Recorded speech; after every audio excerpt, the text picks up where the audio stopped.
You're having a good morning. New England is in a tizzy.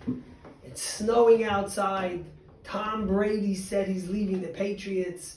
If it hasn't been bad enough the last few days, it only got worse this morning. But it's all about perspective. We'll overcome the virus.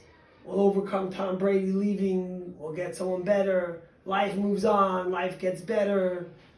Baruch HaGever sheyiftach ba'Hashem. Blessed is the person who puts his trust in the Almighty. V'hoya Hashem yiftacha. And God is God is the one he leans on in times of challenge. So there's a story going around. I've told it to you many times, but it's been going viral and it's really relevant to the time. So I thought we'll share this story, and it's connected to the person that I've been sharing stories in the last few days. Reb Zusha of Anipoli. I told you there were two brothers in the 18th century, two of the greatest Hasidic masters, students of the Baal Shem Tov. One was named Reb Elimelech and one was named Reb Zusha. And in those days, some of the great sages and leaders did something called galut. They would dress as ordinary people, hide who they were, and they would travel from city to city and live amongst the simple people. Now, the way it worked was, in the old city, the poor people would stay in the shul. And they would sleep by the furnace that warmed up the shul to keep warm at night.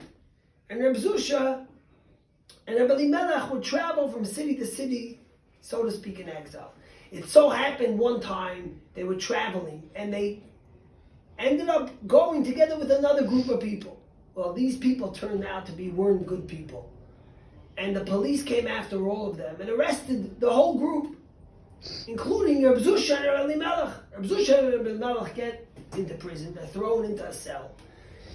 And Reb Elimelech realizes it's time to daven. He has to say his morning prayers. So he gets out to take out his talis and tefillin, and his brother Reb Zusha looks at him and says, "What are you doing? You're in prison here." And how it worked in every prison was there was a pail in the middle of the room where people relieve themselves. And anyone that knows Jewish law, you're not allowed to pray where it isn't clean. So he says, "You can't pray now." And Reb Elimelech realizes that he's sitting in prison and he's not going to be able to pray to the Almighty. And he's devastated and he starts crying. So his brother Reb Zusha, who's a tremendous optimist, looks at him and says, "Reb Elimelech, what are you crying about?" And he says, "Why am I crying? I'm crying because I want to daven and I can't." And Reb Zusha says, "One second. The same God who told you that you have to pray told you that when it's unclean, you can't pray. So by you not praying now, you're accomplishing what the Almighty wanted from you. So what are you crying about? The same mitzvah you get by praying, you're getting now by not praying." So Reb Elimelech thinks, and he says, "You're right." He gets up and he starts dancing and jumping. The guard comes and he sees this Jewish guy who's supposed to be in prison, and the guy's dancing.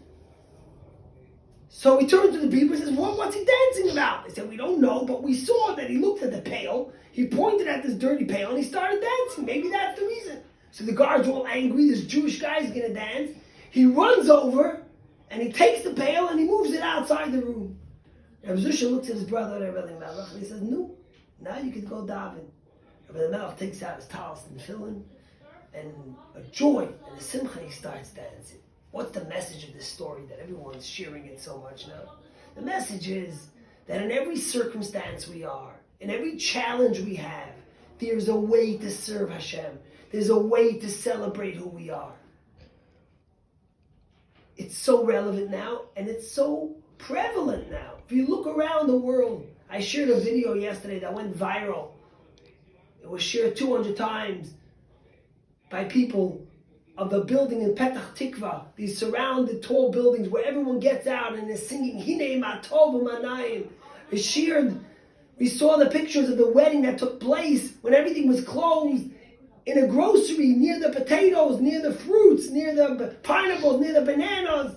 People are finding every opportunity to serve Hashem. Or you saw the video of the people dancing at the wedding where they couldn't hold hands and they each grabbed the handle of a chair so they could be social distance from the friend and yet celebrate the wedding and celebrate the joy. You see people calling strangers to check up on them. You see Even the grocery store, Stop and Shop, making hours for those elderly and vulnerable to shop on their own. You see so much love, so much joy, so much hope in the face of so much challenge. And that's really the message of the story and the message of what Rebbe Elimelech, Rebbe Zusha was telling Rebbe Elimelech. He was saying, Rebbe Elimelech, if God put you in this position where you're in a prison cell, where there's a pail, and you can't daven, then you serve Hashem. In the same way, you serve Hashem by not davening. So what's my message? I'm going to turn it off now so you can all maybe close your phones a little bit and close social media.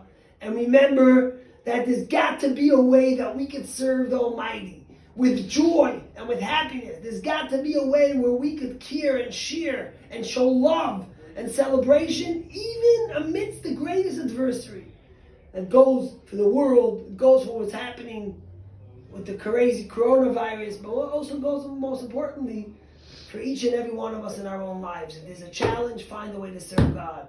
And for all Bostonians who are sitting and crying now about Tom Brady, remember, Gam Zeh Yavor, this will pass, we'll still win again. Don't give up, don't lose your hope, celebrate joy and love. Have a great day.